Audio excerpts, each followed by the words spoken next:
एक मुख्यमंत्री शपथ लेता है तो कितनी भीड़ आती है। देखा था आपने, कर्नाटक में शपथ हुई थी, कितने लोग पीछे खड़े थे, बहुत सारे आए थे, फ्यूज बल्बों की झालर पूरी एकदम पीछे। हाँ, हमारा वाला लट्टू भी था। तो इतने सारे लोग आते हैं। लेकिन राम का राज्याभिषेक हुआ, भरत ने पूछा कि भाई साहब किसको बुला लें, गेस्ट किसे बुला लें। मर्यादा पुरुषोत्तम ने कहा कि बेटा मैं तो जंगल में था तो मुझे पता नहीं कौन राजा हो गया कौन युवराज हो गया, तुम बुला लो किसी को भी। भरत ने कहा भैया किसी से तो मैत्री हुई होगी। बोले ये सुग्रीव अंगद हनुमान ये सब आए हैं साथ में, किसको बुला लूं। दोनों भाई सो गए। राम नींद में जाने वाले थे कि अचानक चौंक कर जगे। मां सीता उठ गई कि क्या हुआ। बोले मुझसे बड़ा अपराध हो जाता, मुझे भरत के पास जाना है।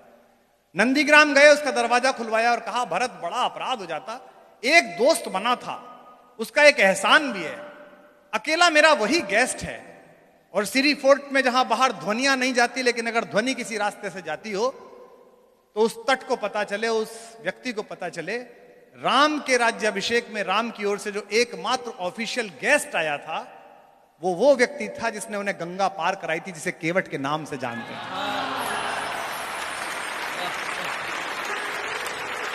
इसे कहते हैं मैत्रियां निभाना। और राम कैसे खड़े हो गए उसके सामने, केवट के सामने। देने को कुछ था नहीं, जैसे माल्या के सामने पीएनबी। तो राम पर कुछ देने को नहीं था, लेकिन ये महिलाएं बैठी हैं, भाभियां बैठी हैं, ये चेहरा पढ़ लेती हैं पति का। सीता भारतेश्वरी हैं, उन्होंने अपने पति का चेहरा पढ़ लिया। और उन्होंने कैसा काम किया जो दुनिया की कोई स्त्री नहीं कर सकती, केवल भारत की महिला कर सकती है अगर पति संकट में हो। इस पर आप तालियां देना। जैसे उन्होंने अपने पति का म्लान मुख देखा, बाबा तुलसी लिखते हैं पिय ही हित सिय जानन हारी।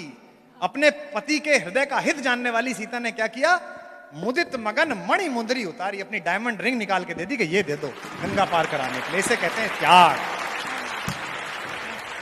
और वो केवट भी ऊंची रकम था, उत्तर प्रदेश का था वो। हम यूपी वाले तो ऊंची रकम होते ही हैं। तो उन्होंने कहा कि भाई ये रख ले, तो केवट बोला जी रहने दो हम तो स्टाफ के आदमी हैं। राम ने कहा तेरा हमारा क्या स्टाफ। बोले जाति अलग है, काम तो एक ही है, तुम भवसागर पार कराते हो, मैं गंगा पार कराता हूं, काम तो एक। वाल्मीकि लिखते हैं रामो दुर न भाषते, राम दो बात नहीं बोलता। राम ने कहा यार तेरा उधार रह जाएगा, चुकाऊंगा कैसे, जो बात कही इस पर पूरा सदन उछल जाएगा। केवट ने कहा उधार छोड़ूंगा नहीं, ले लूंगा। बोले कब लेगा। बोले आज गंगा पार कराने का मैं नहीं ले रहा, मर के मैं आऊं तो भवसागर पार कराने का तू मत लेना, इसमें क्या है, बराबर का मामला।